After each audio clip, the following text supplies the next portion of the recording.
Сыныпта көңіл-күйіңізді көтеріп алайық. Екі қатар бір-бірлеріңізге комментарий етіп, оны іс-қимылмен көрсетесіздер.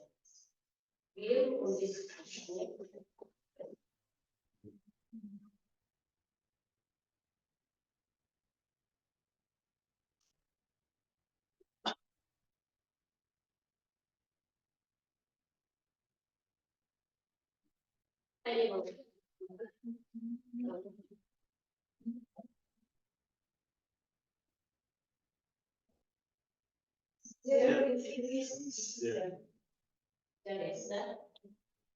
Sizlere öğretmenimizler.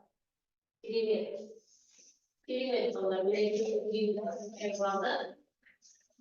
Kadın balığı sizlere bu saatte yedi okumuş hastayız. Topluma bölüm için generasyon ertesi boyunca yedi topluma bölüyoruz.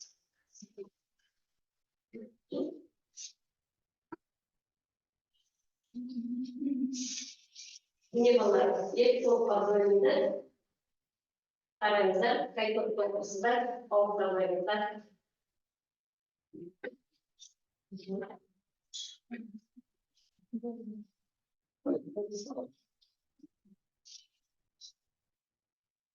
anlamamız.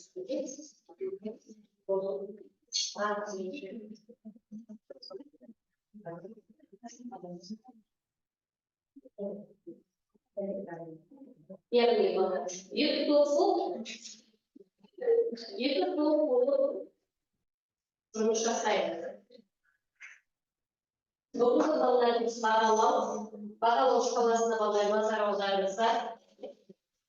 Бағалау шкаласына Google кестесі бойынша бағалаймыз. Мен жұмыс WhatsApp-ына сіздерге сілтемені жібердім. Әр тапсырмадан кейін өз-өздеріңізге баға қойып отырасыздар. Бал.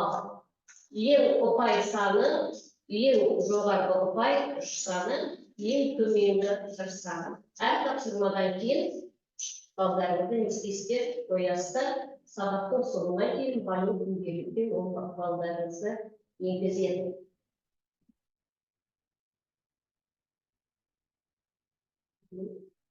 Енді балдар өткен сабақты есіңізге түсіріп алайық. Бүгін қандай тапсырма берілді?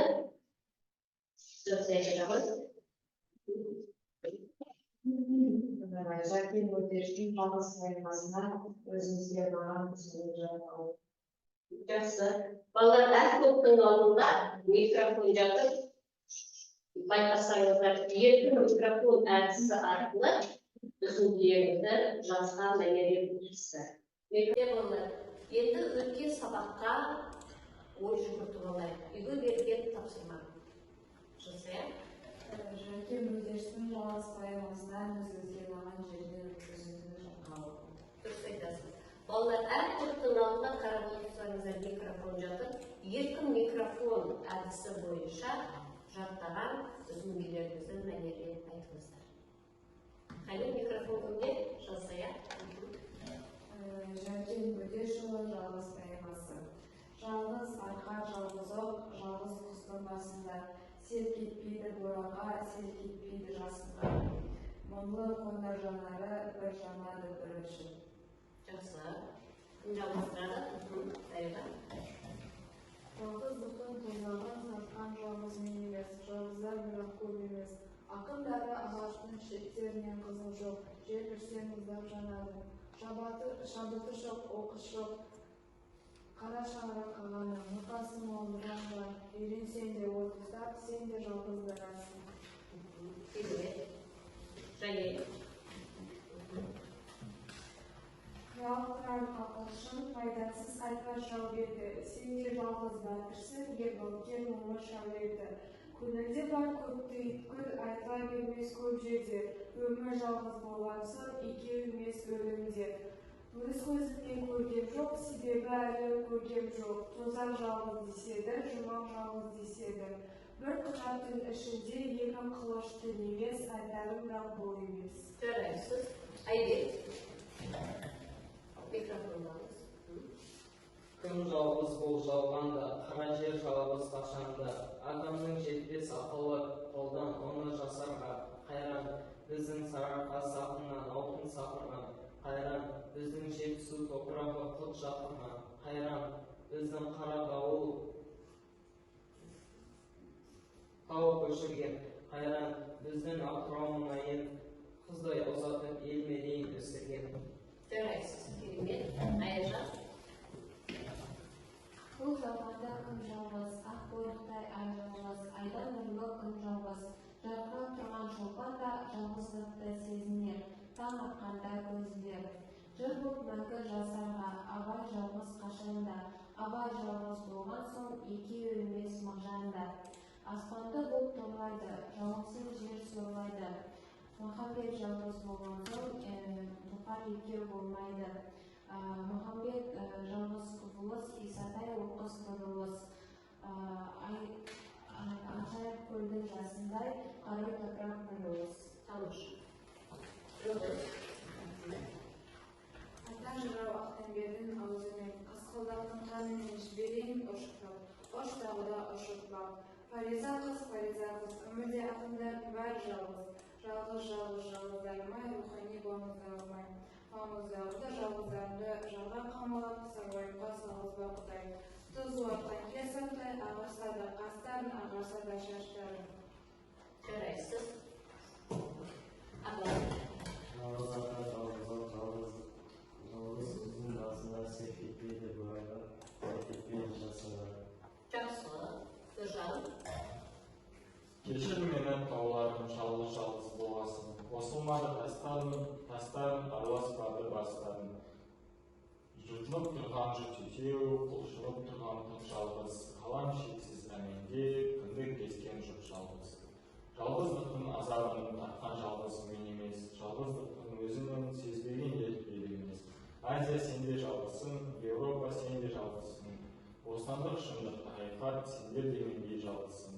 Отан жалғыз, ұлт жалғыз, қайда қаңғып кетсек те, саған келіп тоқтармыз. Жақсылықты жарылқап, жолымызды жоқтарсыз, өзсіздерді тінтілеп, опасыздарды соттарсыз. Жарайсыздар балалар. Барлығыңыз жалғыз поэмасынан өздеріне ұнаған үзіндіні жаттап келген екенсіздер. Жарайсыздар балалар. Барлығыңыз жалғыз поэмасынан өздеріңізге ұнаған үзіндіні жаттап келген екенсіздер. Енді өткен сабақты тарда есімізде түсіріп алайық. Мынандай сұрақтарға жауап берейік. Қане бірінші сұрақты оқиды. Жәркен Бөлешұлының туған жері. Жәркен Бөлешұлы 1944 жылы 15 мамырда Қытай Халық Республикасындағы Тола ауданындағы Жайық ауылында өмір сүрген. Жақсы, дүниеге келген екен. Екінші сұраққа кім жауап береді? Арман. Ағам шақырып қойған аты Жайық. Жармұхамед ағасы Мұхаммед пайғамбардың атын қайталай берейін деп Жәркен деп қойды. Дұрыс айтасыз, Жәркен деп еркелеп айтқан екен. Үшінші сұраққа кім жауап береді? Жәркен Бөлешұлының ақындық жолға түсуіне кімдер әсер етеді? Әкесінің әсері тиген. Тамаша. Әкесінің әсері тиген екен. Жаңа Қазақстаннан Мағжанның, Абайдың өлеңдерін, кітабын алдыртып, баласына оқытып, осылай әсер тигізген екен. Төртінші сұрақ. Аяжан. Қатының ағаш шығарған өлеңі бүртіп шеңбел. Дұрыс айтасыз. Бүртіп шеңбел екен. Бесінші сұрақ. Келесі сұрақ. Ақынның жалғыз поэмасындағы түпкі болды. Қазақстанда жақын туыстарының бармауы. Иә, дұрыс айтасыздар. Ата жұртқа келгеннен кейін туған туыстарының болмауы, жанашырлары болмауы. Алтыншы сұраққа кім жауап береді? Жұлдыз. Ақынның қандай жағдайда жарық көрген? От пен су және таза. Тамаша. Барды тағылыр. Ағараққа елдерінде бол. Дұрыс. Жүргіз. Бостандық басы. Керемет. Енді балалар, мен сіздерге соңғы сұрауға өзім қояйын. Жалғыздықты қалай түсінесіз? Қалай түсінесіздер жалғыздықты? Аяжан кім жасайды?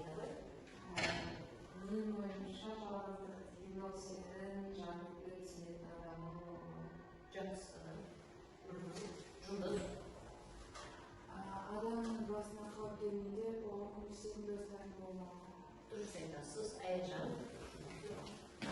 Қасымда көп жандар мен достарым болғанымен, сенің жаның енді түсінен алғаның болмауы.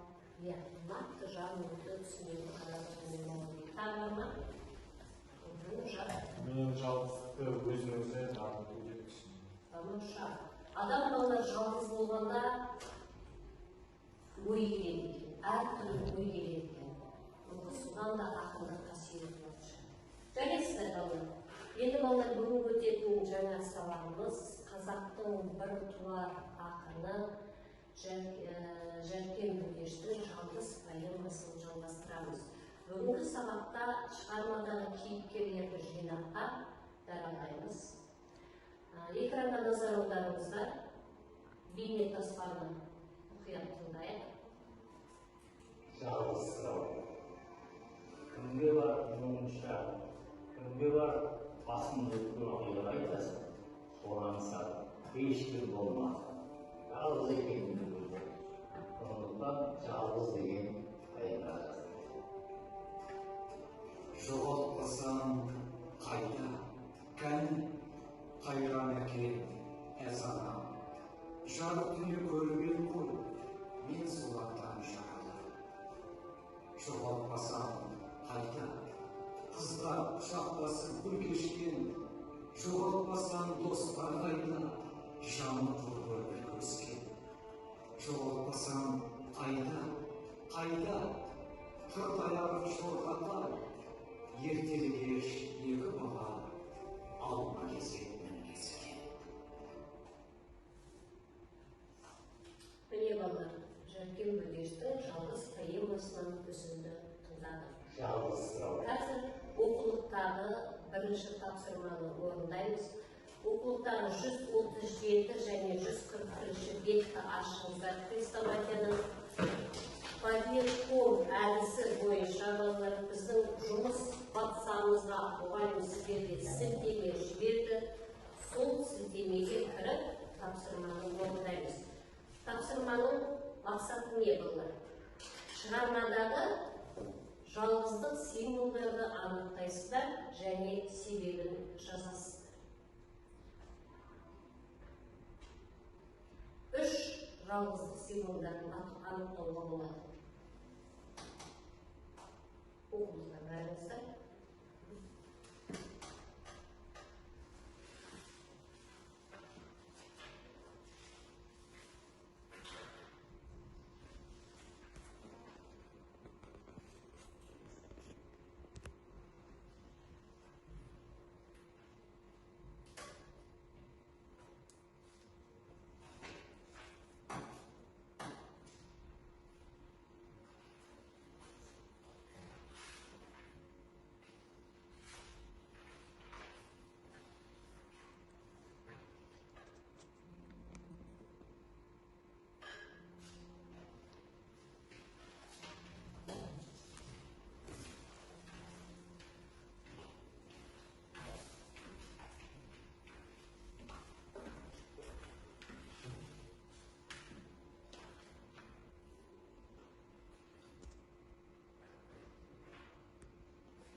Керемет.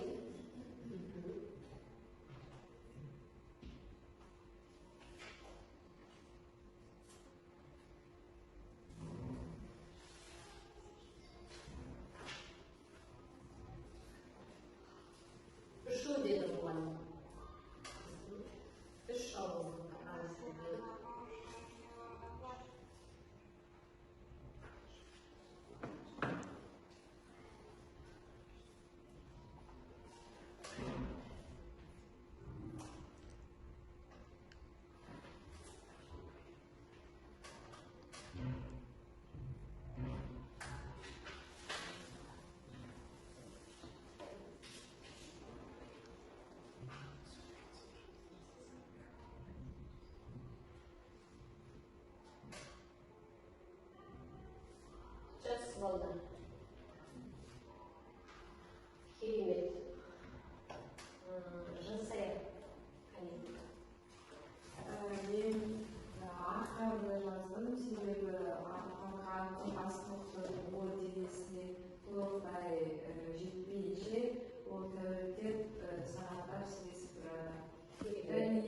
жазғаным ол жалғыз қыстау, себебі қыстақтан жалғыз үй болады. Тамаша. Және Мен жүректі жаздым, себебі жүрек жалғыз адамның демеушісі және жырлайтын ақындардың жүрегі жалғыз. Және айды жаздым, себебі жердің табиғи серігі, жерге ең жақын аспан денесі. дұрыс айтасыз. Ғайра. Ағылшын ақындары шетелмен жалғыз деп жаздым, себебі қызыл жоқ, жер жүрсе мұздап жаны. Тамаша. Қайсы бірінің шығармасын алса, шоқ сияқты, иә? Жек болса мақұлдап жанады екен. Дұрыс айтасыз, Зарина? Нұржан. Мен жайып жаздым, өйткені ол автордың туған жері, және барысты жаздым, өйткені ол барыс таудың серісі, және жалғыз өзі ғана аңғыр. Жалғыз өзі жүреді екен әрдайым, тамаша. Аяжан. Ақынның өзі жалғыз, себебі ол туған туыстарын тастап аташылыққа келген. Және қара топырақ жалғыз, себебі біздің еліміздің көп жері сатылуда. Және ақынды ол алаңдатады. Алаңдатады, қара топырақтың бір жер алаңы, көрсетасыз. Жұлдыздарға? Мен Көкшетау жаздым, өйткені табиғат мотивінде жоқ, және қазынасы мол жер. Және де Сарыарқа межесі жаздым, өйткені жалғыз және топырақ. Бұның барлығын біз жалғыз поэмасынан іріктеп алып. Дұрыс айтасыздар, балалар. Келесі, енді балалар, біраз шаршадық, бағанадан бойымызды сергітіп алайық. Бойымызды сергітіп алайық. Мен қазір сіздерге балалар екі топқа мынандай екі түр, екі түсті шар беремін. Осы шарды ауада ұстай отыра, мынандай алдарыңызға пазл беремін. Осы пазлды құрастыру керек сізге. Ауадағы шарды түсіріп алмайды. Пазлды құрастыру керексе, егер шарларыңыз балалар түсіп кетсе, онда келесі оқушы алады.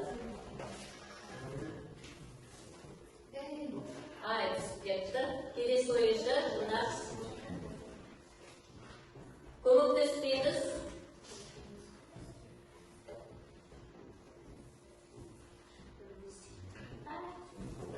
Түсіп кетті. Зарина. Екі-үш топтарын жасаяды.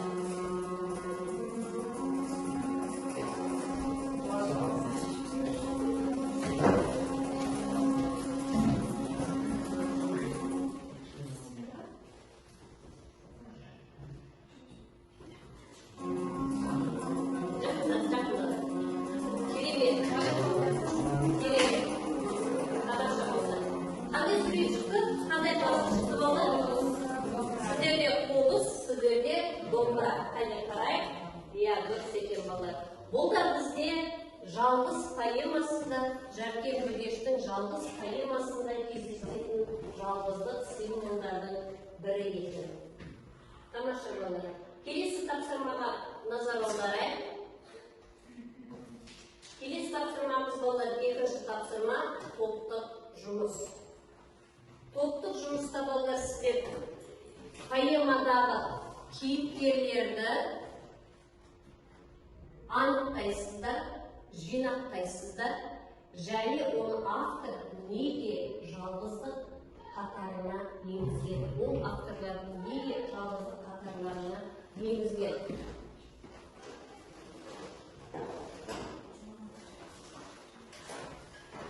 Бірінші топқа, екінші топ,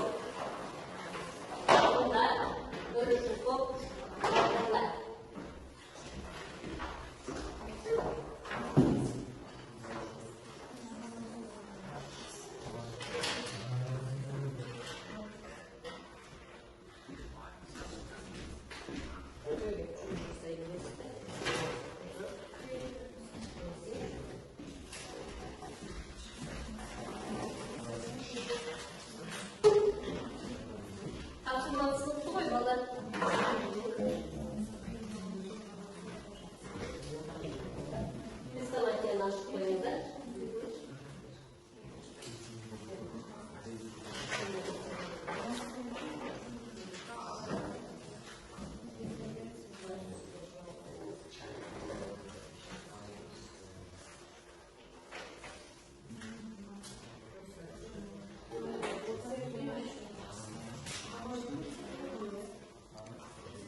Dayıklık var mı?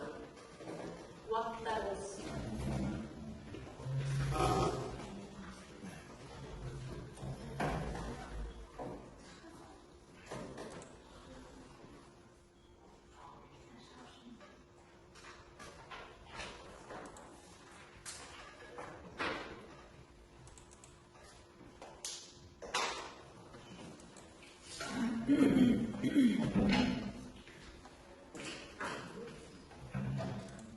Söz verebilirler mi? Karışıklık sertlik.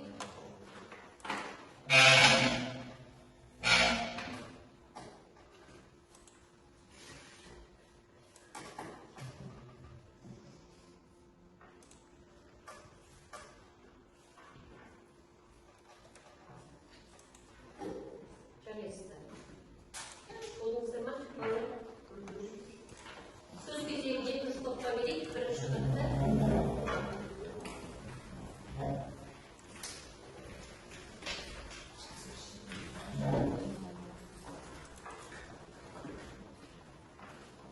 Bizге ел қорғаған батырлар түсті. Ablacan 300'ün basın kostar. Исатай Тұрманұлы халық батыры Батыс Қазақстанда болған көтерілістің саяси көсемі. Бауыржан Момышұлы Ұлы Отан соғысының батыры, Ұлы Отан даңқы жауынгері, 3 қыздың арасында жалғыз өскен ол. Батыр Баян Абылай ханның ең сері батыры, ең сері батыры, және олсыз ұрысқа шықпаған. Автор Батыр Баянды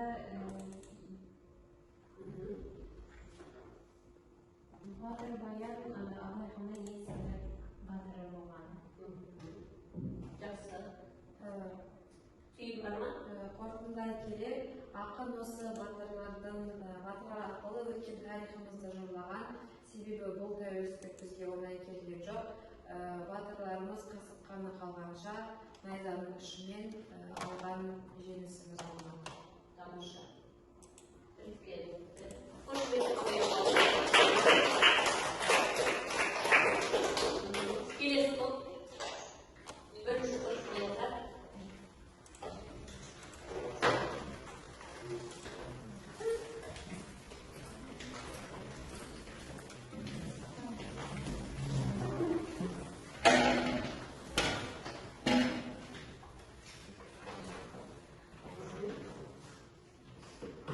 Қазақтың ақындары.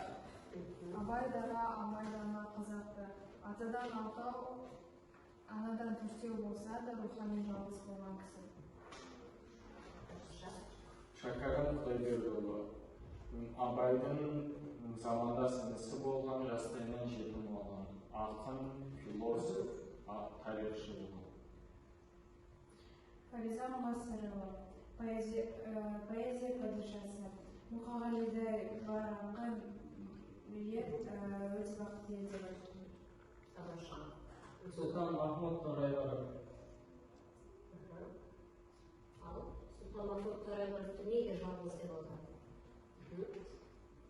Ғұмыры қысқа болғанымен артынан өшпес қалдырды. Дұрыс айтасыз. Өте ғұмыры ең қысқа болған ақындар, 27 жасында өмір сүріп, артынан өшпес із қалдырды. Мағжан Жұмабаев ақиқатты іздеген ақын. Тәуелсіздікті аңсаған алаш айбыны. Білім алуға 4 жасынан ұштарылған шелгі. Ойымызды қорытындыға келе, ақынның поэмасында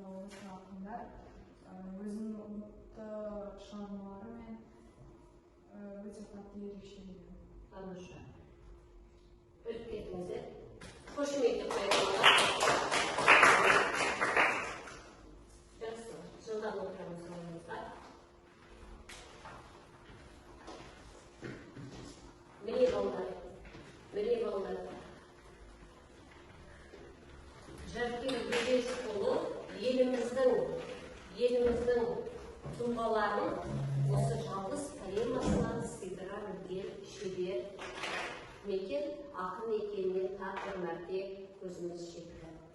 Келесі тапсырма болар, келесі тапсырма экранға назар аударайық. Сәйкестендіру, яғни поэмадағы кейіпкерлерді берілген ақпаратпен сәйкестендіресіздер. Поэмаға тағы көз жүгіртейік. Поэмадағы берілген ақпараттармен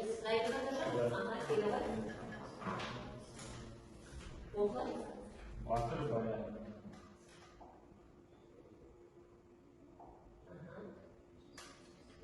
Ақ найзаға сүйеніп, ел қорғаған қасқайып.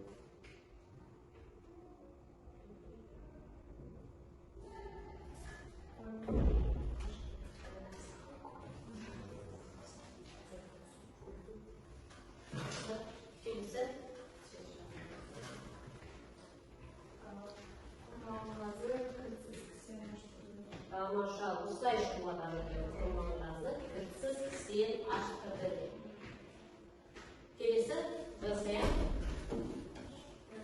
Бауыржан, сені де жалғыз тартырсың.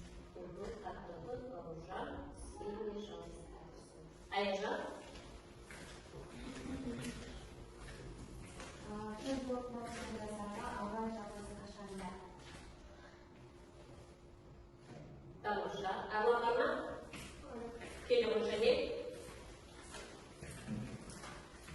Сөзімізде ақындардың қырайын шығамыз. Тамаша.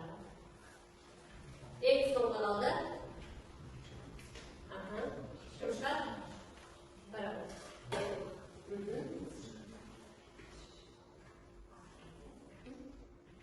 Абай жалғыз болған соң екі емес машағы. Иә, олай.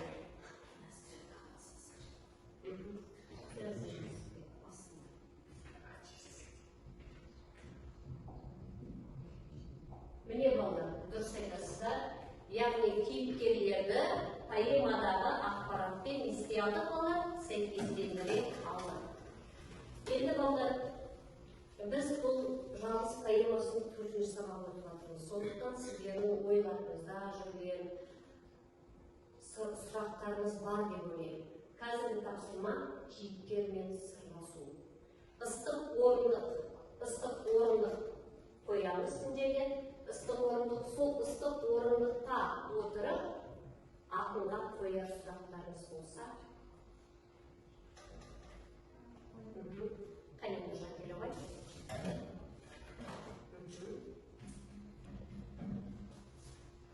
Жәкем бөдеш болған.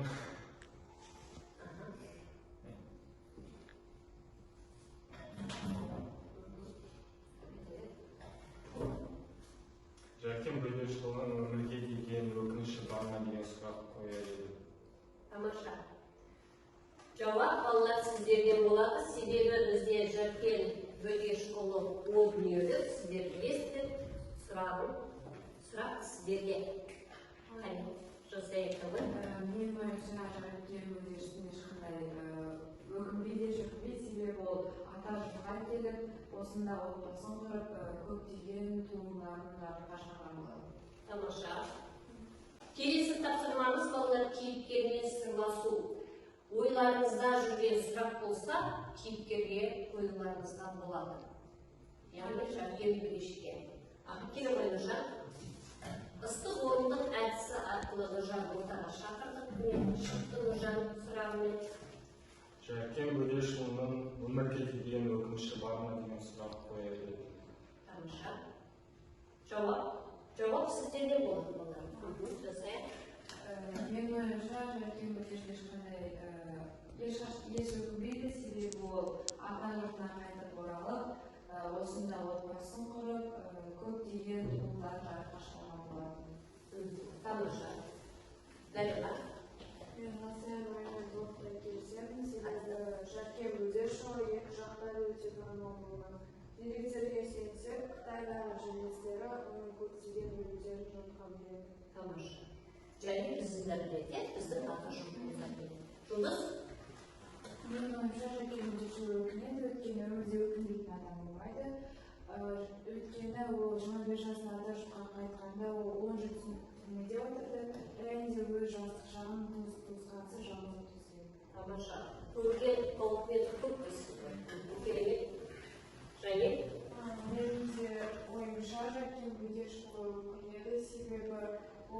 Suriye kızı da kursallamaydı. Suriye kızı başka jigitler konusunda gitmedi.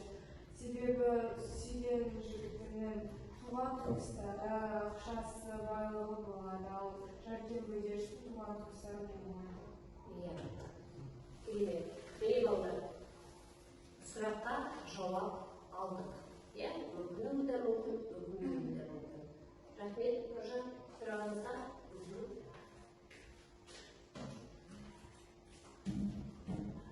Енді балалар, бүгінгі сабағымызға қорытындылай келе, қазір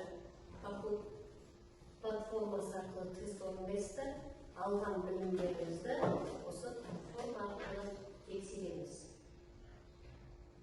Ұялы телефондарыңызға қосыңыздар.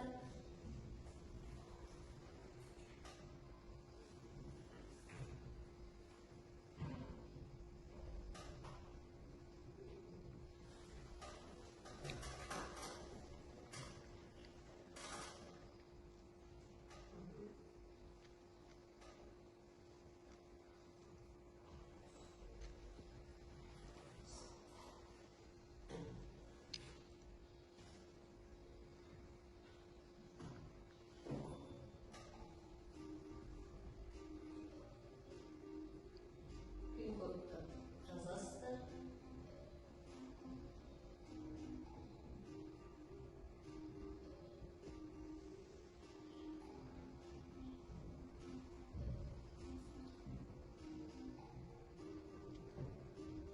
Тамаша, бәріміз қосылыппыз.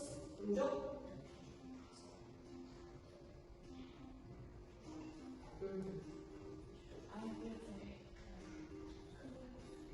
Айбек кірді.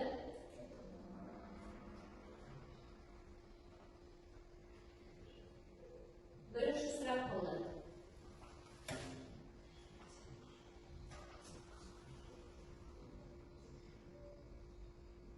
Жалғыз поэмасы неше бөлімнен тұрады? Жаркент бөдешінің жалғыз поэмасы неше бөлімнен тұрады?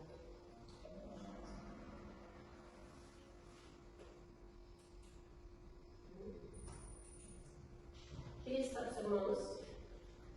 Жаркент бөдешінің жалғыз поэмасында Абайға немере іні болып келетін кейіпкерді анықта.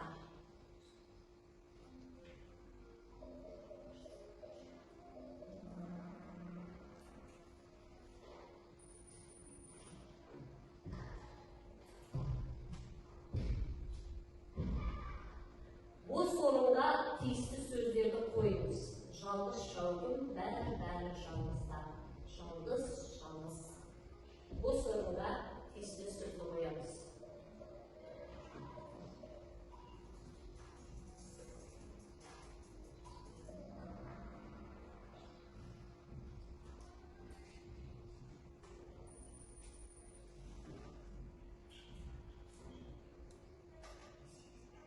Өзінді қай кейіпкерге тән екенін табыңыз. Өзінді беріледі. Атадан алтау, анадан өртеу, жалғыздық көрер жерім жоқ.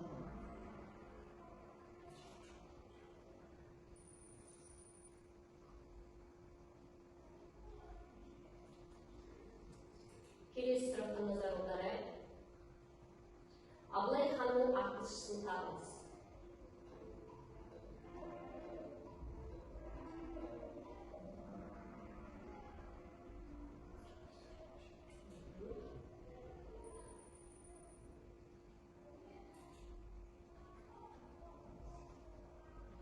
Бұл жалғанда кім жалғыз? Көп өткен өміріне тиесілі сөздерді қоямыз. Бұл поэмада бар.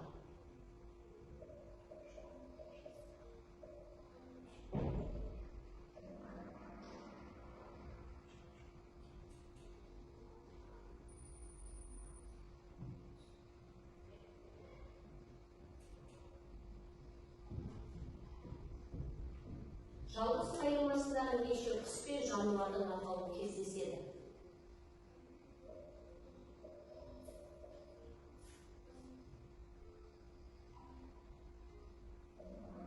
Жауап бар.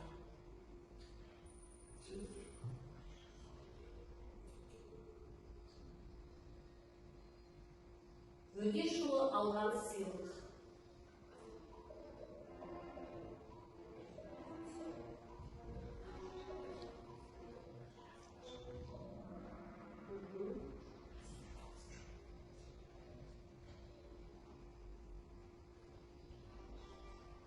Міне балдар, болды суретесіңіз. Үшінші орында Айбек орналасты.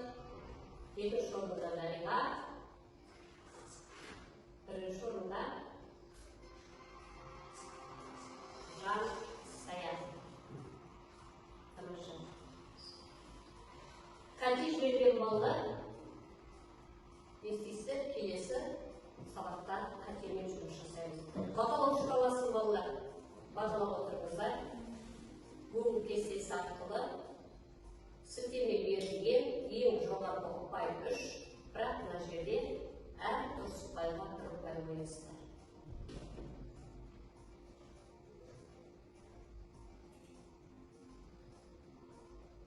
Міне балдар, сонымен сіздермен бүгінгі сабақта жалғыз поэмасындағы кейіпкерлерді жинақтап естедік, дара ұладық.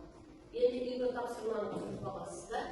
Бұл оқулықтағы оқулықтан 7-ші тапсырма 21-ші. Құрқылықтар, қымбатшылдық деген тақырыпта эссе жазып бересіздер. Енді балдар, бүгінгі сабақтан алған әсерлеріңді алдарыңызға мұғалім не қойды? Теория болып қойды. Сол арқылы бүгінгі сабақтан алған әсерлеріңізді білдіресіздер. Менің сабақтан алған әсерім маған сабақта не ұнады, немесе ұнағаны.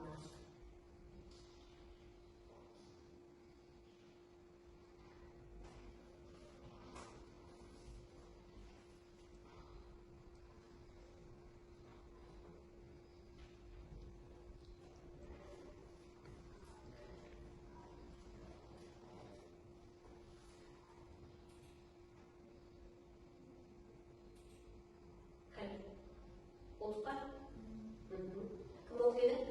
Jose? Sabahlarda kelingen emosiyalar aldım. Mağazı vakit koydu, және tutuşumuz. Тамаша. Rahmetli. Tamam. Дариға. Tutan mı? Ben sabahtan жақсы әсер алдым. Мағазы vakit tutuşumuz, және де 3 символдан Тамаша. Поэмадан 3 символды анықтау себебін жазумен Владимир Пол әдісі бойынша. Таңда Жапарман және балдар сабақтан барлық тапсырмалар ұнады және үй жұмысына берілген өлеңдердің, балалардың әсерлері, берген эмоциялар маған ұнады. Кереметте үзіндер жаттаған ұнаған жаңағы үзіндерді айту барысында сіз жақсы әсер алған екенсіз. Бар ма балдарда және